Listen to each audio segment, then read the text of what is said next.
प्यारे बच्चों, स्वागत है आपका एक बार फिर से। आज हम B.Sc फर्स्ट ईयर का नेक्स्ट वीडियो जो थ्योरी ऑफ रिलेटिविटी हम लोग पढ़ रहे हैं उसका 5th वीडियो अपलोड करने जा रहे हैं। आज हम देखेंगे स्पेशल थ्योरी ऑफ रिलेटिविटी को यूज करते हुए कि जो लेंथ होती है किसी ऑब्जेक्ट की, अगर किसी मूविंग फ्रेम ऑफ रेफरेंस है यानी वो मूव कर रही है और एक स्टेशनरी फ्रेम में रुका हुआ व्यक्ति उसको देख रहा है तो वो उसको छोटी क्यों दिखाई देती है, यानी कि रिलेटिविटी ऑफ स्पेस की हम बात कर रहे हैं। Relativity of space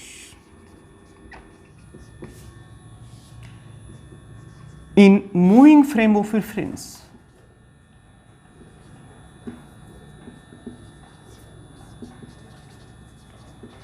frame of reference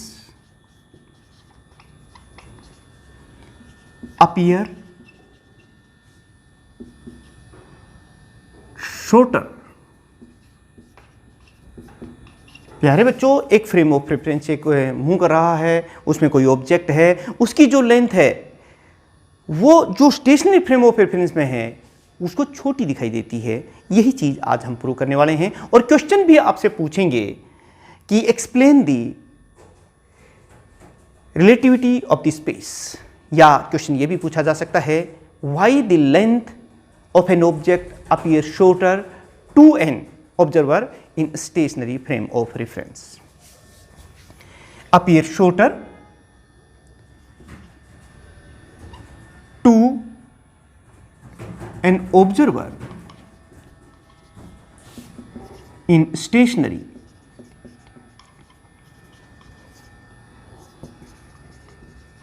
frame of reference. प्यारे बच्चों,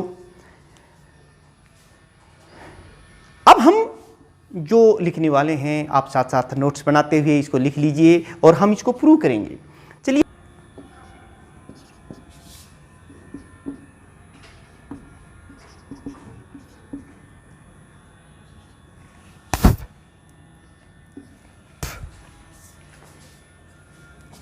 आप लिखेंगी consider to frame of reference S and S dash।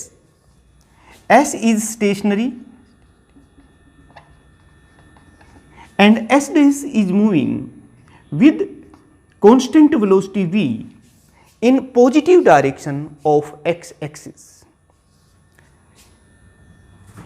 and there is a rod AB is placed in moving frame of reference. The coordinates of these two ends of this rod are, ये देखिए अगर हम इस frame में देखते हैं तो ये x1 डैश इस एंड का और इस एंड का ये देखिए x2 डैश। और अगर हम बात करते हैं, आप जानते हैं कि this frame of reference S dash is moving with constant velocity in positive direction of x axis। तो ये जो डिस्टेंस है ये आप समझ सकते हैं कितनी है, ये vt हो जाएगी। तो फिर ये देखिए ये हो जाएगा x1 डैश इस एंड का इस ऑब्जर्वर के लिए जो यहाँ स्टेशनरी फ्रेम ऑफ रेफरेंस में है, और ये हो जाएगा x2 डैश। प्यारे बच्चों, ये सारी पॉइंट्स लिखने के बाद let AB is the rod placed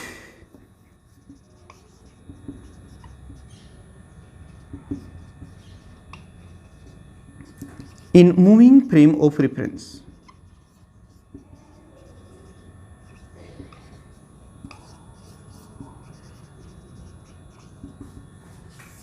ये यहां रखी हुई है। अब आप जरा देखना इसको कि late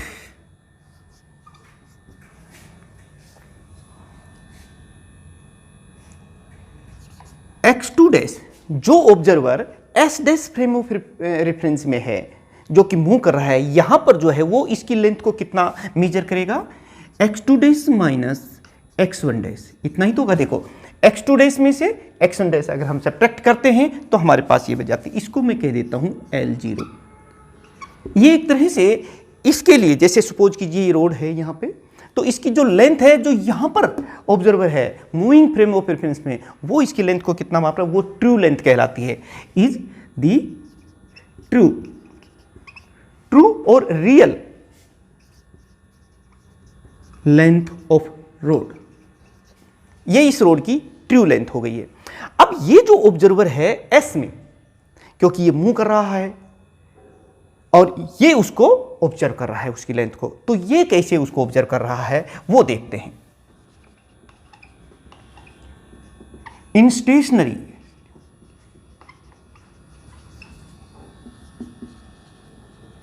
frame of reference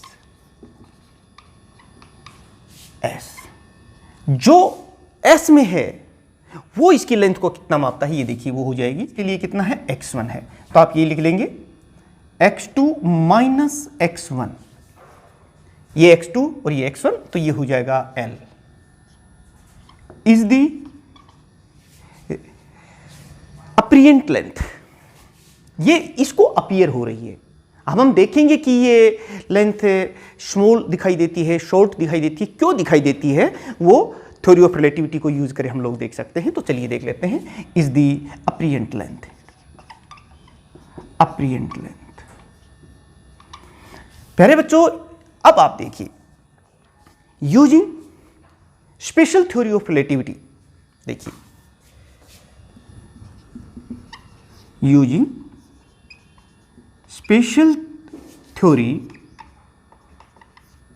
of relativity.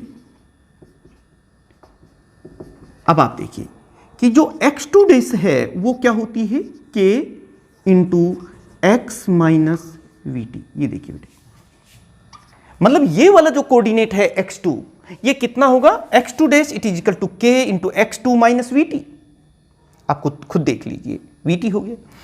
इसको इक्वेशन नंबर हम 1, इसको इक्वेशन नंबर 3 दे देते हैं, ये इक्वेशन 2 है, ये हो गया है। आप इसको इसी तरीके से तो लिखेंगे, ये देखिए।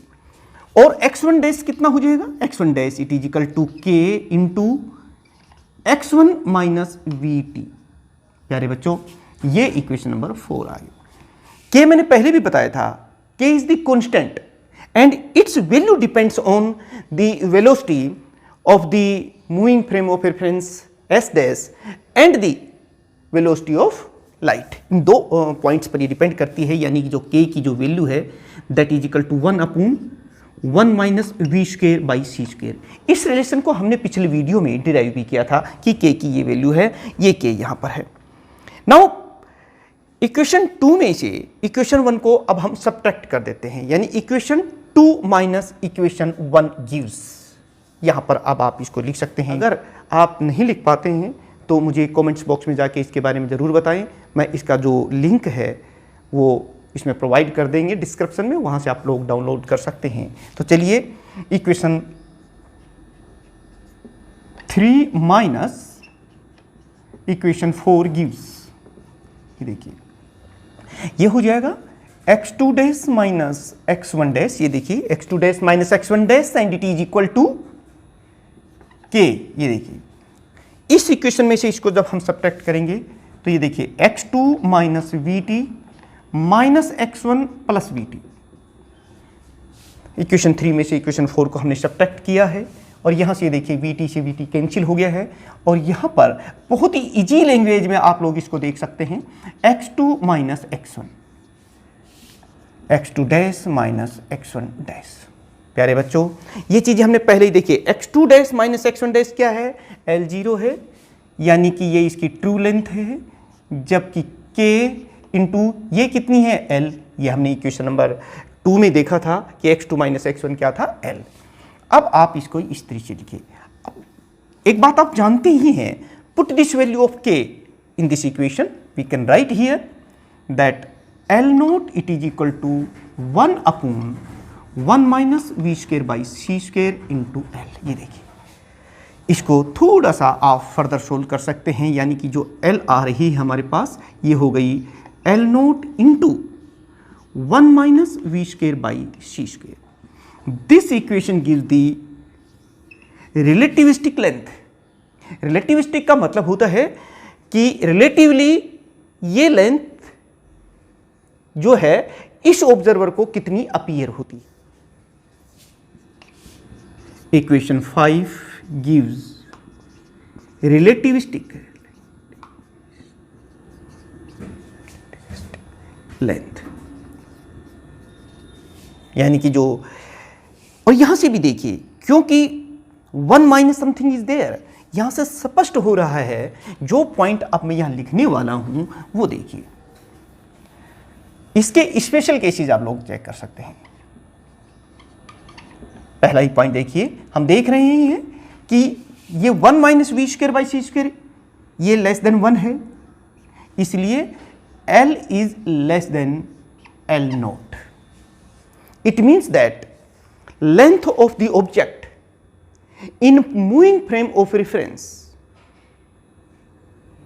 appear to be shorter to an object in stationary frame of reference. Yani that is the length of an object in moving frame of reference,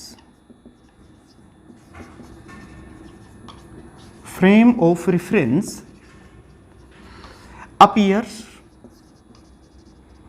shorter to an object, to an observer in stationary frame of reference. Stationary frame of reference. ये एक point तो आपने ये note किया कि ये जो frame of reference है एस डैश, ये वेलोसिटी ऑफ लाइट से मूव कर रहा है. मान लो ये देखिए दूसरा पॉइंट, इंटरेस्टिंग पॉइंट आपको नजर आएगा. If v equal to c, यानी कि जो फ्रेम ऑफ रेफरेंस मूविंग है वो वेलोसिटी ऑफ लाइट से मूव कर रहा है. उस केस में बताइए. Now equation 5 gives us, equation 5 gives, ये देख सकते हैं आप कि L is equal to L naught into 1 minus c square by c square, और यानी कि L इज इक्वल टू 0. क्या हुआ? L 0 हो गई. यानी कि अगर ये frame of reference velocity of light से मूव कर रहा है तो इस ऑब्जर्वर को जो स्टेशनरी फ्रेम ऑफ रेफरेंस में देख रहा है उसको वो दिखेगी नहीं, उसकी लेंथ 0 हो जाएगी इसके लिए. यानी कि दैट ऑब्जेक्ट डिसअपियर. यही पॉइंट यहां से पता चलता है कि for an object in stationery frame of reference the length of the object becomes 0 if that moves with velocity of light. The object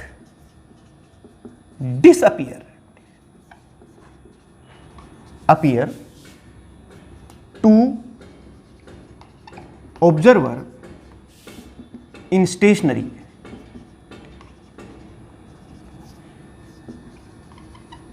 frame of reference if object move with velocity of light. तो प्यारे बच्चों, देखा आपने कि क्यों एक observer जो कि स्टेशनरी फ्रेम ऑफ रेफरेंस है वो उसकी लेंथ उसको स्मॉल दिखाई देती है अगर वो मूव कर रही है. यही है रिलेटिविटी ऑफ स्पेस. और क्वेश्चन का आंसर आपको मिल गया होगा अगर आपसे वही क्वेश्चन पूछा कि why the length of an object appear shorter to an observer from stationary frame of reference when it moves with respect to it. तो प्यारे बच्चों, नेक्स्ट जो हमारा वीडियो रहेगा वो टाइम के ऊपर रहेगा, यानी कि रिलेटिविटी ऑफ टाइम की बात करेंगे. जल्दी हम उसको अपलोड करेंगे. आप बेल आइकॉन और अपने इस चैनल को सब्सक्राइब कर ले IC सर्फिंग.